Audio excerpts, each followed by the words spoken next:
Hello YouTube, this is Morgan, Airspeed Prime here with my next Shadow of Kyoshi chapter analysis video.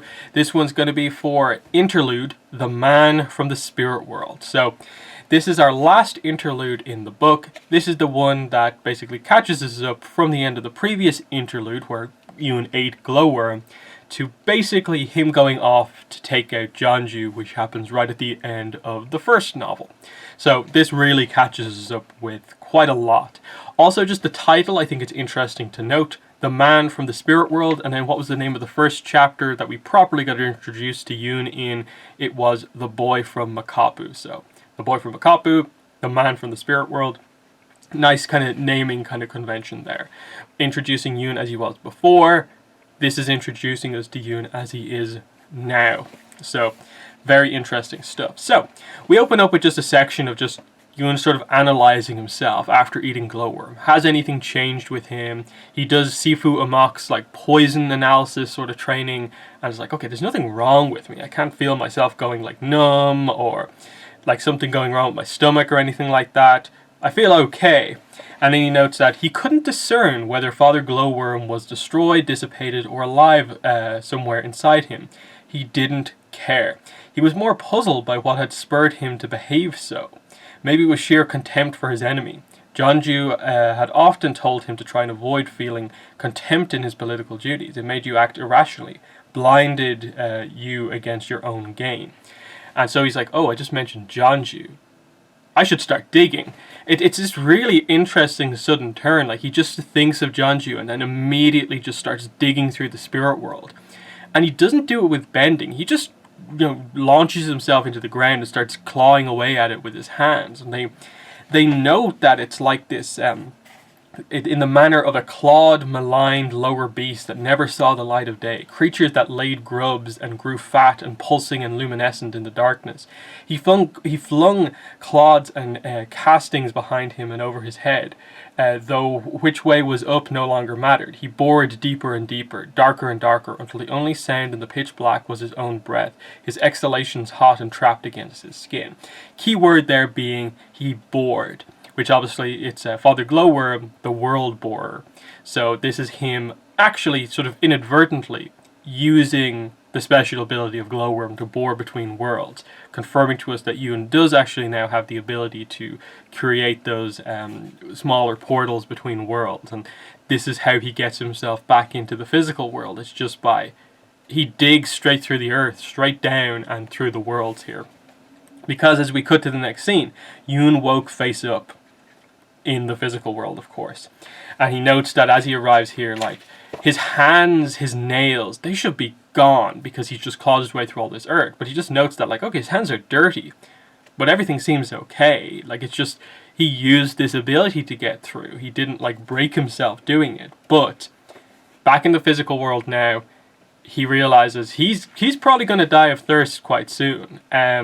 That's the one thing he notes as like he tries to speak, is that he basically can't. His throat is so dry. And so he quickly gets up and realizes that, like, okay, this looks roughly like we're in or around the same area that I entered the spirit world in. So he goes up a rocky hillside and finds his way to the nearest village. And he finds a well at the center of the square, but it's blocked off. There's a guard there. There's a specific way you go about getting water from this well. The guard says, this is Governor 2-0's well. If you've got tags, you can drink. So Yoon has to accept that, like, he's nothing in this town. He has no money. Because he's so, like, dirty and filthy from all the fighting with Glowworm in the spirit world, he doesn't really look, obviously, like Yoon the Avatar, so he's not even getting recognized, basically, as the Avatar either. But this is one of these, like, abandoned towns. He notes that, the area where they were with Glowworm before, when Jeonju brought them there initially, was that it was on the outskirts of this, like, abandoned mining town. This like failed, effort in this town, that the second the ore dried up, this place just turned into this incredibly poor town. And the only thing that really they have there is this well. So the well is the central point in this town, and the guards, the high ups, are the ones controlling it. Yoon tries to be like, the Governor 2-0 put the water in that well, he drilled that well himself, but he quickly realizes he's going to get nowhere with this, with the sharp tongue here, trying to bargain his way through. And he tries to be like, oh, look, I can reward you if you just let me have it now. And then he realizes, oh, no, I can't. I'm not the Avatar anymore. I could go back to the mansion, but, oh, I'm not the Avatar, so I don't in any way own anything in that mansion. And he just, now that he's back in the physical world after everything that's happened, he is realizing the extent to which he has fallen. Just how much he has lost because he has been betrayed by Jeonju. Jeonju left him, didn't care about him anymore the second it was revealed he wasn't the Avatar. So Yoon has gone from having nothing, just being the boy from Makapu, to being the Avatar that everyone knows, has the potential to be one of the best Avatars.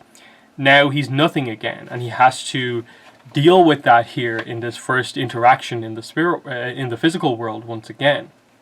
And he notes that, this is a familiar feeling, just like in the good old days in Makapu. As he goes over to the one piece of advice that they give him here is you can try one of the shops. They can give you their water if they want, but this well here is the governor's well. So he's going to have to try one of the shops. He goes over there and he finds a place that has water. But then he notices, just as he's about to go in, like, Kyoshi's in Taiwa. Wait, how do I know Kyoshi's in Taiwa? So this is him discovering the abilities that he has gained through consuming glowworm. One is the ability to transfer between worlds as the world borer. The other is that he is intrinsically linked now forever to the Avatar. Because Karuk and Glowworm, as we learned in the last chapter, fought each other so hard that their energies are like entwined within each other's beings. That's why they can sense each other perfectly. And so Yoon was able to acknowledge that way before Kyoshi could. She only learned the last chapter, but Yoon had this from even this point. But he's like, oh, of course I can sense where Kyoshi is. She's the Avatar, of course. And it's just that recognition of like, oh, she's the Avatar, I'm not. But anyway, he comes in, he notes that, this probably isn't going to go particularly well for him either. This guy who missed a day of work, he's like, you're docking me half a week for one missed day. And they're like, you should be grateful you're not fired. You miss your shift, you don't get paid. And he complains that, like, the reason I missed the day was because of the stupid calendar that you use. Why do you use the Avatar calendar? The 6,020 something a day of the era of Yoon. Who do you think you are out here using that sort of calendar? That's why he missed the day. And so another thing Yoon is reminded of, that like some people acknowledge the Avatar calendar and it includes his name. And he realizes this is a lie too. That the people who created this lie about him like affects everyone like across the world to a degree. And he kind of realizes, oh, maybe I have a chance here. Someone who uses the Avatar calendar will respect the Avatar. Even though I'm not the Avatar here, I can get myself some water by saying that I am. But then he hears something else. I'm surprised you're not a greater devotee of the Avatar. Didn't the Avatar save your sorry hide from the big bad pirate queen? Wait, what? You were one of Tagaka's hostages, so they're just having this discussion in there. Like, this is one of the people that was saved from the incident at the iceberg. The hostages that Tagaka took to create that deal. And of course, Yoon was heavily involved in that, of course. So he realizes, like, oh, this is the truth. Like, I may not be the Avatar now, but I technically was when this happened.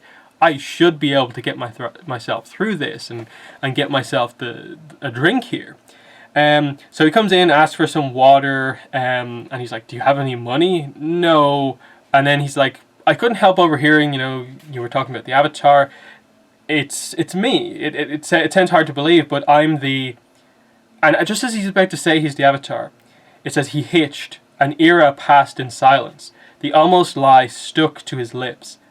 I'm Yoon. So he doesn't say he's the Avatar, but he does say he's Yoon. He can't bring himself to say that he's the Avatar.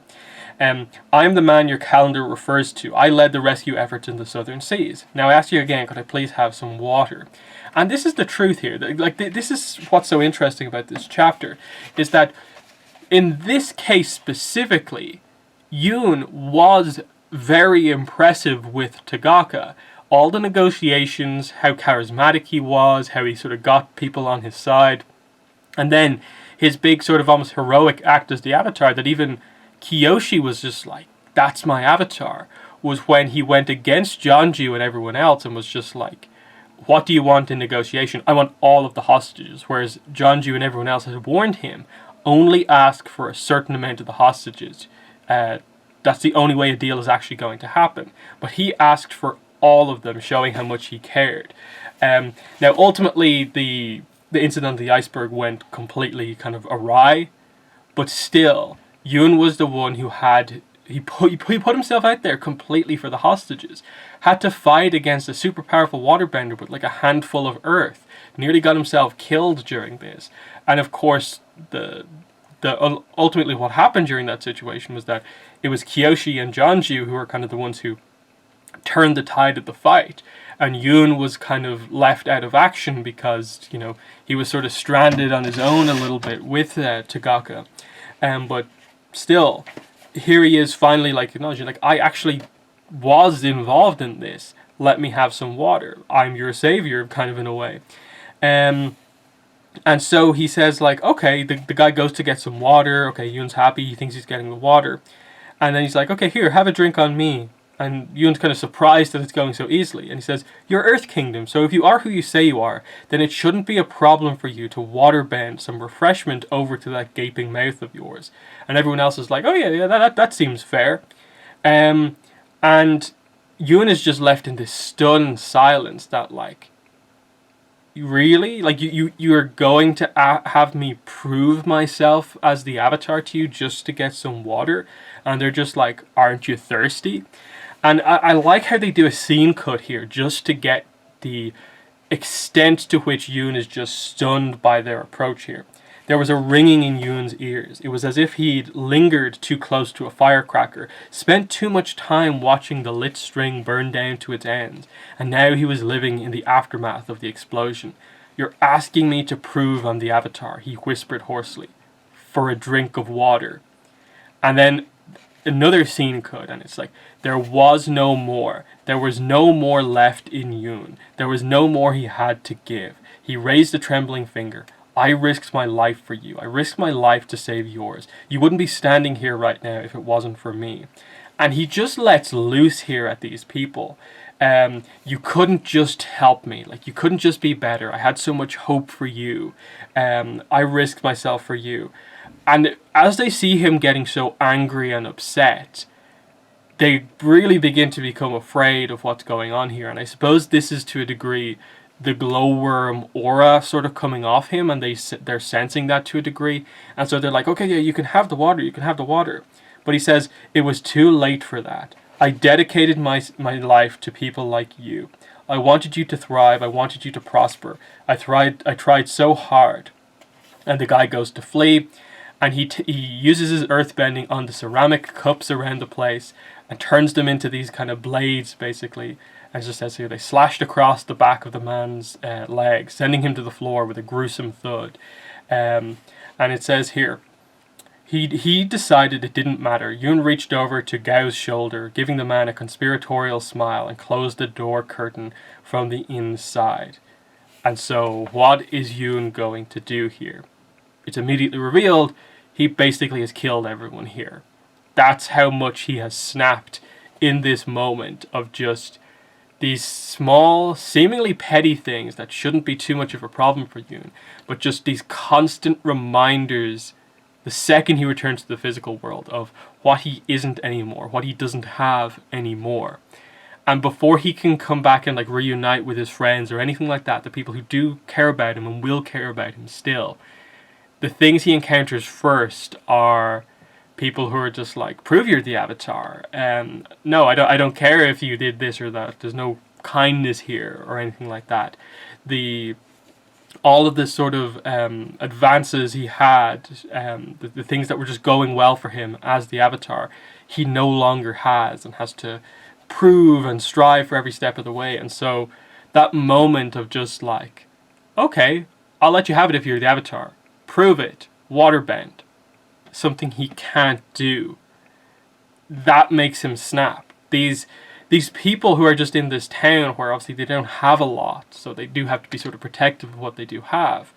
But just that lack of like just kindness to someone who's about to die of thirst has caused someone to snap, and they have pushed him over the edge. It's sort of realistic in a way, but it also shows, like, this is the impact that what happened to Yoon has had on him. That despite all this, it all comes back to that moment of Jeonju just letting him go the second it was revealed he was not the Avatar. Going from borderline being a father figure to him, being this important person in his life, and then it's just like, no, I don't care about you anymore. Sacrifice you to Father Glowworm. Yoon fights his way out and realizes the extent of that. He now has a list of people he wants revenge against. And that's what we get in the final scene here. He finally gets his drink. He gets it from the well, of course, and starts to sort of clean the blood off himself here. And then he talks to the guard who denied him before. "How's the governor's water taste?" he asked. The liquid splashed against the corpse's glassy, unblinking eyes and pooled in its open mouth. So he's killed these people and is still sort of taunting them of just like, they're dead, but he's like, "Do you like this water, do you? Like, you wouldn't give me." And you see that he's snapped here, he's broken, he's different now because of what's happened. Around him the town was silent. Everyone who could run had. He would have to learn to control his energies at some point, if he didn't want people fleeing him on sight. Yoon drew another bucket and poured it over his head, repeating the process until his runoff no longer contained streaks of bloody crimson.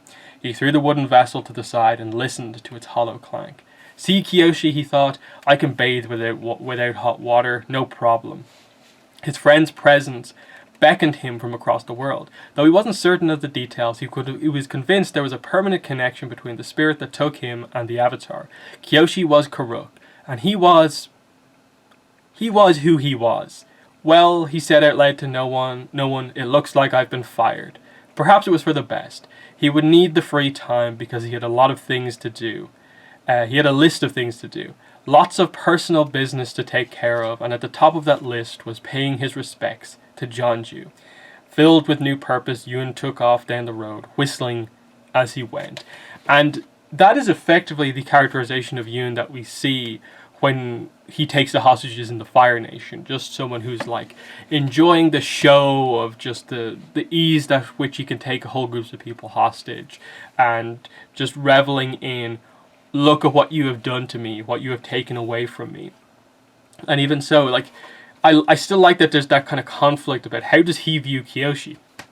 He knows that like it's his friend, in that like he acknowledges a more personal thing between them, of just like Kyoshi was always the one sort of looking out for him, and they were friends, they were very close, and he's just like, look, see, Kyoshi, look, I can take a bath without hot water, I'm not as like picky as you thought I was. But he realizes to a degree, without fully accepting it here, Kyoshi is the Avatar, who am I? And in a way, what he's become is this sort of new form of Glowworm, but he's also the false Avatar, as I suppose is the other name for him in this book. And that's what this whole scene has reminded him of, and kind of what has turned him into here. And so this is where the list comes from. Top of the list is Jeonju. He now has a purpose in life, having, reveled in killing all these people. With the context, of course, we know before, part of his Avatar training was poison training, assassination training, how to kill. So this is this lethal weapon that has now been unleashed on the world. He was already an extremely powerful earthbender. Now he's even more powerful because he's enhanced by Glowworm. That's why he is sort of unstoppable throughout most of this book. But yeah, I really like this scene. Like, I think I really appreciate the kind of how much they held back. It's just a rather mundane scene. He just goes to this town, there's not a lot going on. He just wants some water, and it's the slight against him of the fact that they won't give him water, and the fact that even though he says he's the Avatar, I'm Yoon, I saved you, I was the leader of that mission to get everyone back, can I just have some water? They ask him to prove it. And it's this example directly in front of him of the thing he can't do. The reason he's not the Avatar. An example of he's not able to waterbend. He's never been able to bend any other elements except earth. Yet if he could, this scene would have gone so differently. And just reminded all the way, it just snaps. He was almost on the verge of, like, if he had met, say, Kyoshi and Rangi upon immediately returning to the world, got the water, things might have just gone normally. He might have still had a reason to go after Jonju, of course, but I think Kyoshi would have accepted that. But he could have been a member of the team. But because he encountered other people first, because they brought up the stuff that they shouldn't have brought up in front of him, he snapped before he's met everyone else, and now is just so far gone down that path. It's such a good chapter. But they're my thoughts on this chapter. In the comments, let me know what your thoughts are. But that's been the video. Thanks for watching, and bye.